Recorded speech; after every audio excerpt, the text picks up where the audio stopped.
This next reading is a supposedly true story by Lydia Dietz. It's titled, Visitors in My Bedroom. So, I don't know if this is paranormal, but it definitely wasn't normal, that's for sure. I've been sleep-talking practically since birth. My mother says I even used to giggle and babble when I was a baby before I could speak. I've also been caught on several occasions, sitting up in bed talking to the wall as if I'm in a discussion with someone, and I've also jumped out of bed on all fours like a cat. Yep, being my boyfriend must be fun. Lol.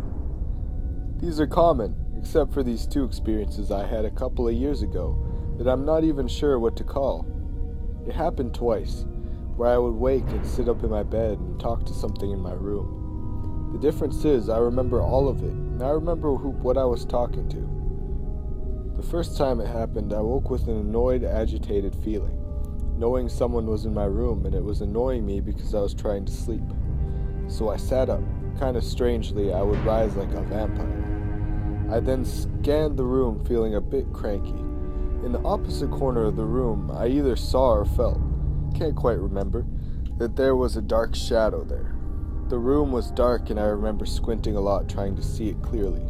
I was a little scared, but honestly way more annoyed. I just wanted to sleep, so I started yelling at it. What are you doing? Go away.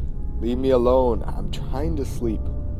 I then scoffed angrily and grabbed a pillow and threw it at it, and then went back to sleep. The next day, my boyfriend asked me why I scratched the pillow he was sleeping on and threw it across the room in the middle of the night. I was surprised about the whole thing as I could remember it all.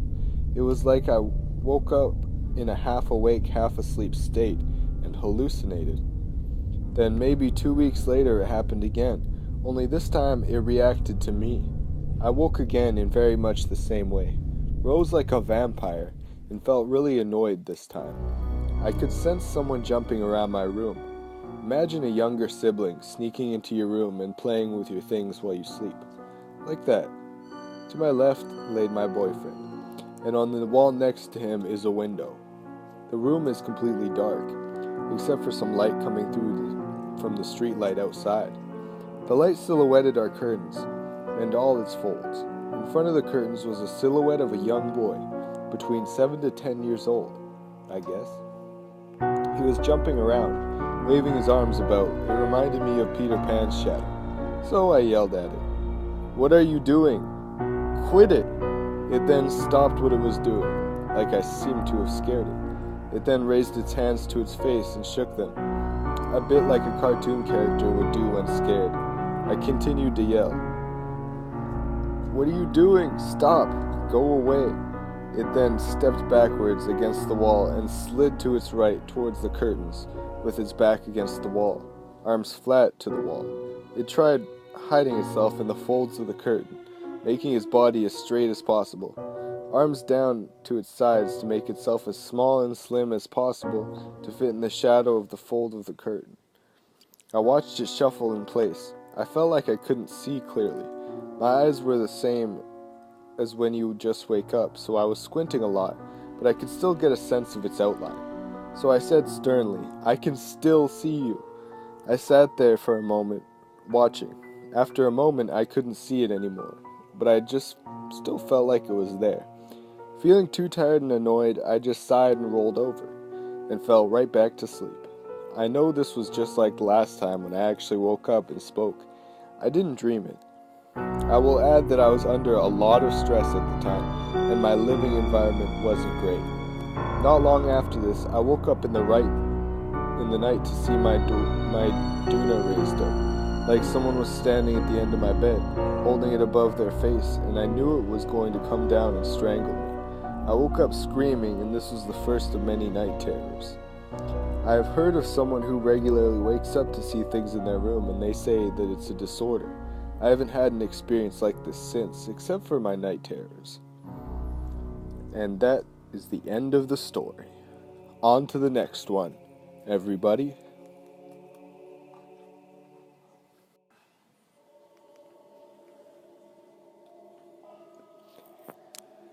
This next story is known as sleep paralysis or Paranormal by KLH834.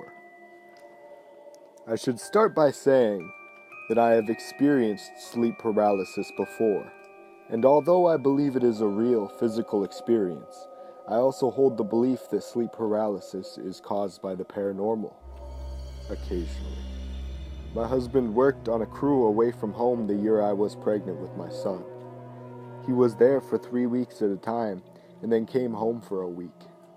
The town was a 4-hour drive from where we lived, so it made sense that he would rent a house there. A bunch of guys on his crew decided to rent a house together to save money. They found an old farmhouse to rent. The house was a beautiful 2-story home with high ceilings and a small balcony off one of the upstairs bedrooms.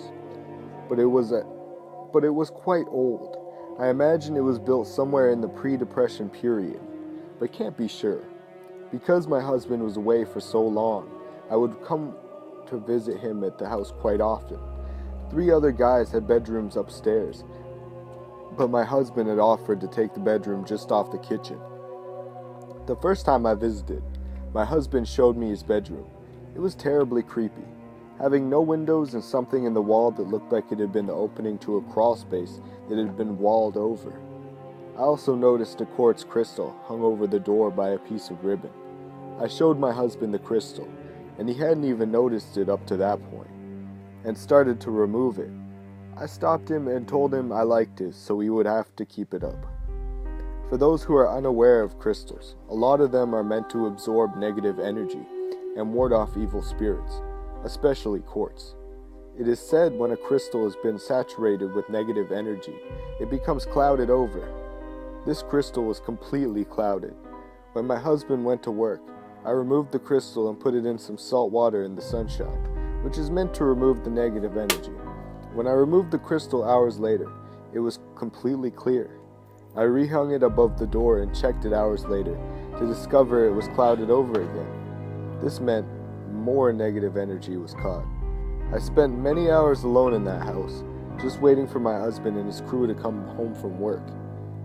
I baked for them, cleaned, and made supper, but every day I could hear footsteps and furniture being moved around upstairs.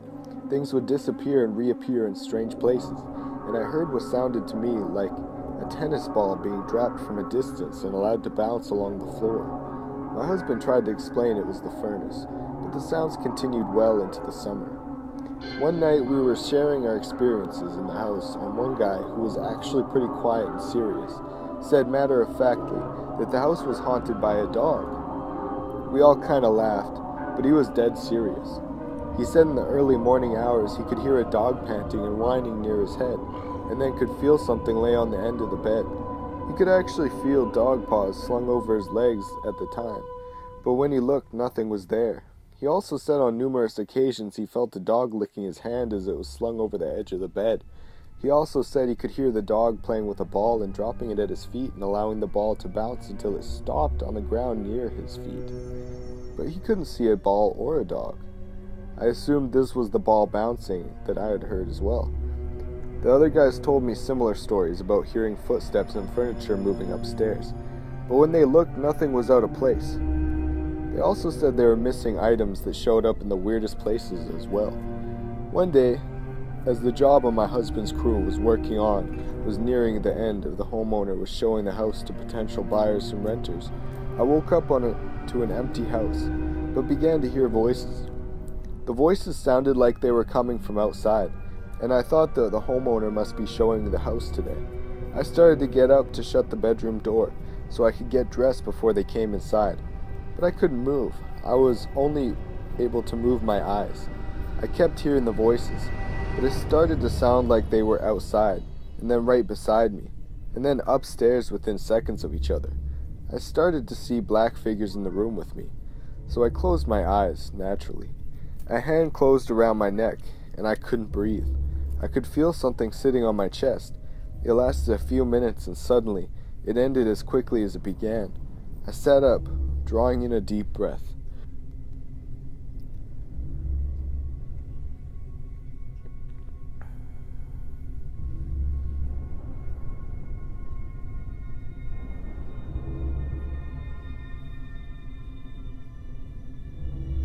like I had just been held underwater for a long time. I rushed out of the house and refused to come home until my husband came home from work. I never did get a lot of information on the house, but it sounded like everyone in the small town knew it was haunted. I truly believe that whatever paranormal entity was in my house is what caused my sleep paralysis. And from every other story I've read about sleep paralysis, it sounded like paranormal activity has led up to the event in most cases.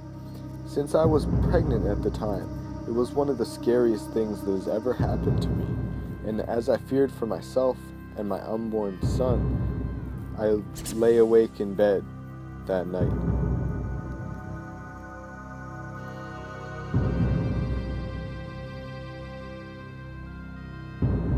This next story is known as Don't Turn Your Back.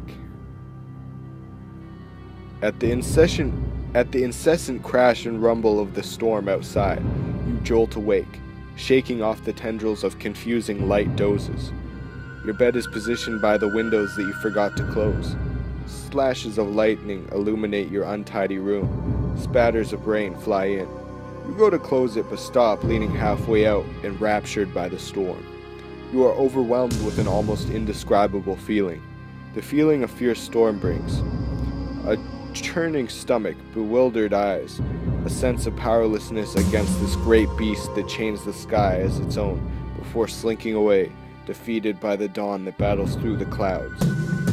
You look delightedly down at your garden, too disconcerted and too ecstatic to care that it's being torn slowly apart. Lawn chairs overturned, plants uprooted, great streaming lakes of rainwater covering the whole thing like a second skin. You catch only glimpses, snapshots being lit by random flickers of lightning. However, just as suddenly as your strange happiness at this beautiful storm began, it turns into fear. The lightning stops, leaving you drenched in suffocating blackness.